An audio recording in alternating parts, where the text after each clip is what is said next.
is question number 3 on the bottom of the paper. So here you go. Students examining a graph about heart disease shows deaths between heart disease in men and women depending on how much money their income. So you spot at the top here, the men's graph is above the women's graph.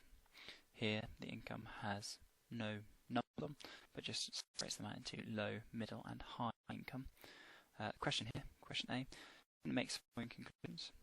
Okay, makes quite a lot of conclusions here. Using only information in that graph to put ticks in the box next to the 3 correct conclusions. So there's highlighted certain words there for you to make sure that you are actually answering the question correctly.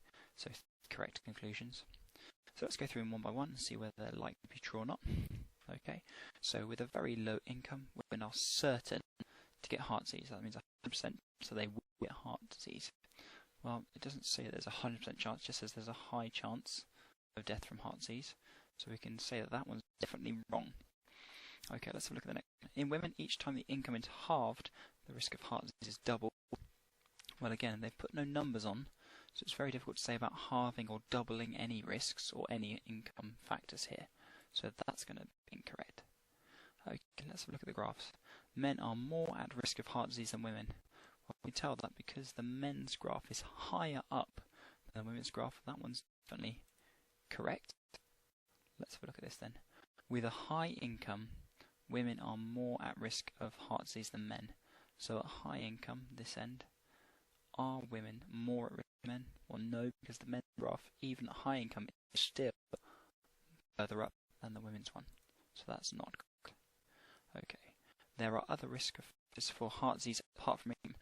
Now, technically, that statement is true, but the question does ask using only information from the graph. It's a little trap there, a little trick, so make sure you don't fall for it. That can't be true because it's not information that we get from that graph. Okay, next one. No one with high income gets heart disease.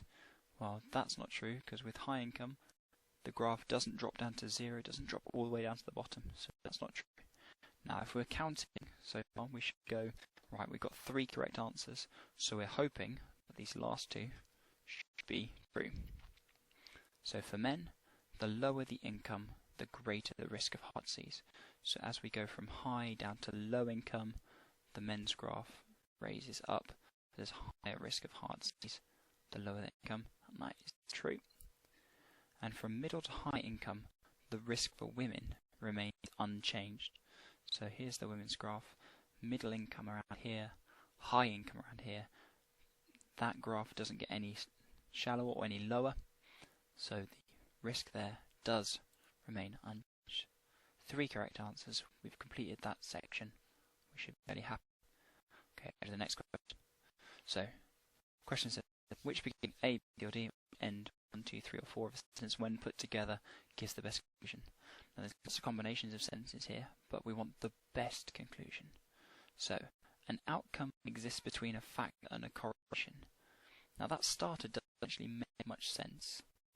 Okay, an outcome between a factor and a correlation.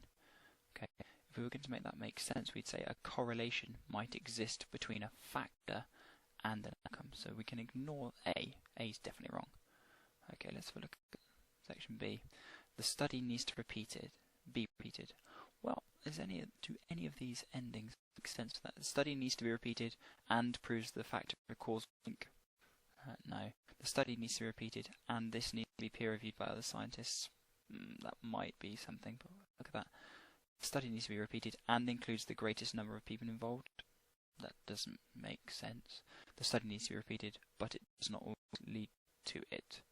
So it wouldn't be B and 4, wouldn't be B and 3, wouldn't be B and 1, maybe B and 2, probably not. Okay, let's look at C. Low income increases the risk of heart disease. Go back to the graph. Low income does increase the risk of heart disease, as it says in the question, and proves that the factors are linked. There's any proof here. There's evidence, but no proof here. Okay, low income increases the risk of heart disease, and this needs to be peer reviewed by the scientists. Probably not. Low income increases the risk of heart disease and includes the greatest number of people involved. Or finally, low income risk and increases the risk of heart disease, but doesn't always lead to it. Okay, you see I've already put the answer in here, So low income increases the risk of heart disease, but does not necessarily cause or lead to it. There's your two answers. Low income increases the risk, but does not necessarily cause it. Okay. Part C then. Scientists need to consider different factors when designing a study. When designing the study on heart disease, they decided 3 factors to make sure the data collected was valid. Put ticks in the box next to the 3 correct value factors. Again, notice it's highlighted 3 for you, so you need to make sure that you are just doing 3 ticks in the box. Okay, all men should be the same height. Well, they're looking at heart disease. Height's probably not a major factor. Okay, if we're doing a study, though, we should select people at random. Otherwise, we might introduce some bias into the study, and we don't want that. So selecting men and women at random as much as possible would be a good idea. With all experiments, taking extra repeats will increase our confidence in any data, and with human studies, we can't repeat it by making many times of the same person. So what we need to do is take a large sample of lots and lots and lots of people. So sample size should be as large as possible, taking repeats there. Women should all have a high income. Well, that's put a bias in. We've only select people that have low incomes. It's a bias, so we don't want that. Only people with a history of heart disease should be included. Again, that's another bias. We're selecting people not randomly, rather picking them if they've had the disease. However, this one, the 2 groups should be checked so that they match on as many factors as possible. If we can match people on as many factors as possible, then it's only going to be the income that we're going to be studying and see how it affects the rate of heart disease. Okay. And this final one, the study should be a double-blind trial. Double-blind trials apply to when somebody's being given medicine, and we've mentioned nothing about medicine so far in this question. So here are 3 correct answers. Selecting the sample at random, men and women, picking a large sample, and then trying to match people so that they match as many factors as possible.